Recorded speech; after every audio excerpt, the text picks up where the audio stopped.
Welcome, everyone. Let's just dive right into this explainer on Glasgow's political landscape. Today, we're going to decode the fiery history and the incredibly complex modern mechanics of Scotland's largest city.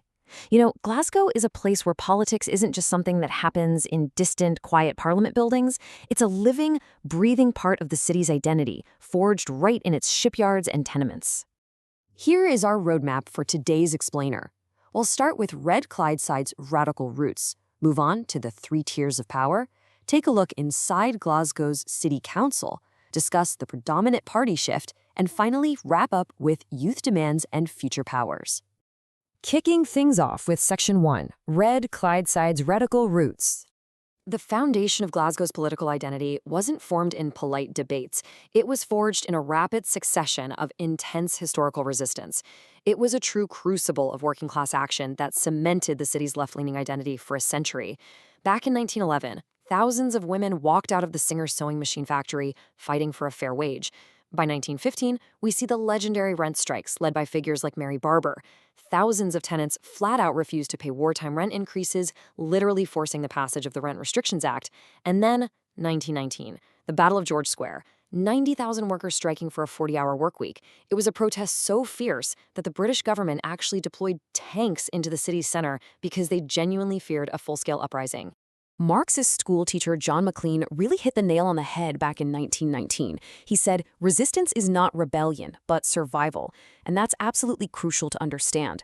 For Glaswegians, this wasn't about abstract political theory. It was about the basic right to survive, to secure fair housing, and to feed their families. Maclean was actually imprisoned for sedition, but his words became an enduring rallying cry. So, what's the big takeaway here? This early 20th century history of defying authority, this deep-seated culture of trade unionism and social mobilization, completely set the stage for how Glaswegians engage with power today. It's a proudly industrial city that expects, even demands, its politicians to fight tooth and nail for the working class. Moving right along to Section 2, the three tiers of power. Now, if you're a voter in Glasgow today, your political world is sliced into three distinct tiers. You have to navigate local, devolved, and national layers of authority. It's a bit like a political layer cake. You've got the Glasgow City Council handling the day-to-day local government. Then there's Holywood, the Scottish government, dealing with devolved matters. Think health, education, the environment. And finally, sitting above all of that is the Westminster government in London, which controls reserved UK-wide matters like defense and foreign policy. To put that national Westminster tier into perspective, the Scottish National Party, the SNP, has completely swept Glasgow's representation. There are 7 constituencies across the city, and the SNP holds every single one of them. In fact, Glasgow has overtaken the northeast of Scotland as the party's strongest stronghold, and that represents a massive shift in the national political dynamics. Let's zoom in a bit for Section 3, inside Glasgow's City Council. At the local level, there are exactly 85 councillors entrusted with managing the city.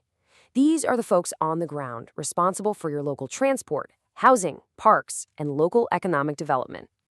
The city itself is carved up into 23 distinct wards. But check out the electoral system. It's the Single Transferable Vote, or STV. This is a proportional representation system, which is a major breakaway from the traditional first-past-the-post system used in UK general elections. Because each ward elects 3 to 4 councillors, it ensures that the council chamber much more accurately reflects the diverse political makeup of the city's individual neighborhoods. But there's also a highly unique civic role at play here, the Lord Provost. While the council leader is the one driving actual policy, the Lord Provost represents the historical soul and civic face of Glasgow. It's a tradition dating all the way back to the 1450s. They act a lot like a mayor in other parts of the world, carrying out ceremonial duties and serving as the city's ambassador. It's fascinating to see a 15th century tradition kept alive right in the middle of a modern metropolis. All right, Section 4, the predominant party shift. For decades, the Scottish Labour Party was the absolute, undisputed heavyweight champion of Glasgow. From the 1950s well into the 2000s, Labour's grip was so incredibly tight that votes were jokingly said to be weighed, not counted. People used to joke you could stick a red rosette on a donkey and it would win. But then the tectonic plates shifted.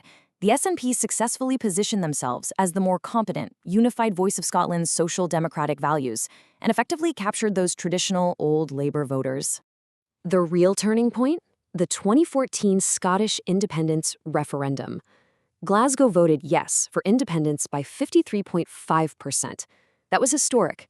It created a crucial new dividing line in voter behavior. Around 88% of those yes voters, many of whom used to vote Labour, committed to the SNP. This fractured Labour's base right down the middle, creating a highly unified yes bloc against a split unionist vote. And this dynamic is basically locked in at the devolved level by the electoral math. Holyrood uses the additional member system. It sounds proportional, but it's actually semi-proportional. It blends a proportional list vote with traditional first-past-the-post constituency seats. Because a majority of the seats are those constituency seats, the SNP's absolute mastery of winning local races gives them a massive, built-in advantage, firmly cementing their status as the predominant party in Scotland. But, and this is crucial, no party can afford to be complacent in Glasgow. The sources note that with rising pressure from Anna Sarwar's Labour Party, the SNP is really being kept on its toes. Shifting demographics and urgent everyday crises mean voter loyalties in Glasgow are strictly conditional. If you don't deliver, Glaswegians will look elsewhere. Which brings us perfectly to Section 5, Youth Demands and Future Powers. Just look at this number, 23.8%. Nearly a quarter of Glasgow's entire population is aged between 16 and 29. Glasgow has just over half the number of older residents as Edinburgh does. This is a massive, young demographic bloc with entirely new demands that politicians can no longer afford to sweep under the rug. So what's actually driving this youth vote? Well, they're acutely focused on immediate materials struggles. Many are renters facing soaring bills, a severe cost of living crisis, and ruthless landlords. But it's not just economics, it's powerful social issues too. For example, the sources highlight the Gender Recognition Reform Bill. This was a bill designed to reduce the age for a gender recognition certificate to 16 and remove medical diagnosis requirements. It was passed by Holyrood but ultimately blocked by the UK government. For nearly a quarter of Glasgow's population, how politicians respond to this bill and to housing inequality directly dictates their vote. To meet these massive demographic challenges head-on, Glasgow City Council is actively fighting for structural changes, leaning heavily on what's known as the Christie Commission principles. First, they want fiscal empowerment, the ability to raise and manage their own funds locally. Second, subsidiarity, pushing power down to the community level so citizens have a direct say in public services. And third, they want to prioritize early intervention to prevent negative social outcomes before they even start. But here's the catch. Right now, Glasgow is heavily restricted.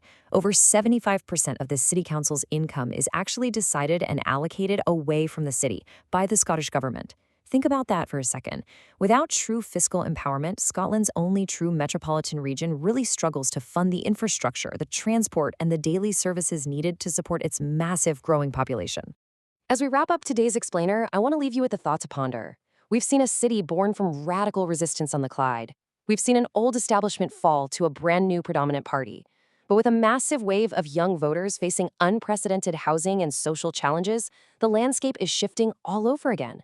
So the real question is, which party will successfully evolve to answer the demands of Glasgow's tomorrow?